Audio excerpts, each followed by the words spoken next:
हमारे साथ बात करने के लिए बीजेपी विधायक सतीश उपाध्याय जी मौजूद हैं। सर, एक ऐतिहासिक बजट कह सकते हैं पेश हुआ है, बजट बढ़ा भी दिया गया है, तो किस तरीके से देख रहे हैं दिल्ली की जनता को, क्या कुछ लाभ इस बजट से मिलने वाले हैं? देखिए, दिल्ली के लोगों के सपनों को पूरा करने वाला बजट है ये। दिल्ली देश की राजधानी है और राजधानी के जो हालात थे वो बहुत ही ज़्यादा ख़राब थे। सड़कें टूटी हुई थीं, अस्पतालों के बुरे हालात थे, यमुना प्रदूषित थी, प्रदूषण का बुरा हाल था, स्कूलों के हालात ख़राब थे। तो मैं ये कह सकता हूँ कि जिस तरीके से 33% के आसपास बजट को बढ़ाया गया, ये पहली बार ऐतिहासिक बजट है जिसमें 1 लाख करोड़ का आंकड़ा इस बजट के लिए है।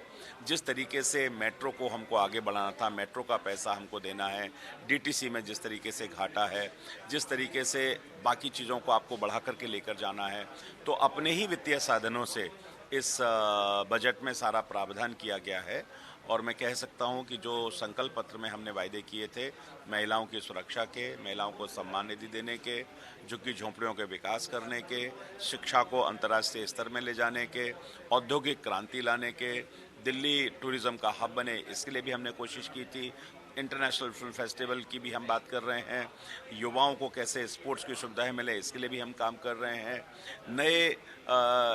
नए आइडियाज़ लेकर के लोग दिल्ली को कैसे आगे लेकर के जाएं, इसके लिए हम काम कर रहे हैं। सड़कों को पूरी तरह से नया बनाना है। सीवरेज सिस्टम के लिए 9,000 करोड़ का प्रावधान किया गया है।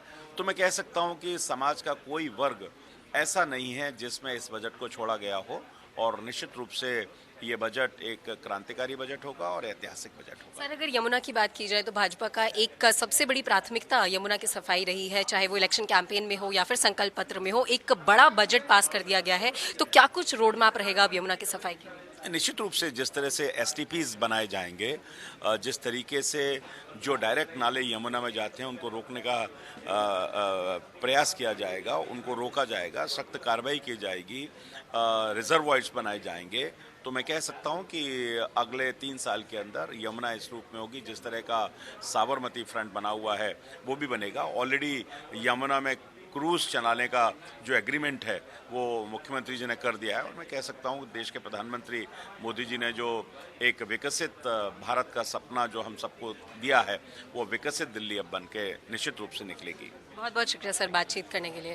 तो ये थे हमारे साथ बीजेपी विधायक सतीश उपाध्याय, जिन्होंने बजट को लेकर हमसे एक खास बातचीत की। कैमरा पर्सन अविनाश के साथ मैं Mehdi Garg, India news, Delhi. For more such videos, subscribe to the NewsX YouTube channel, hit the bell icon.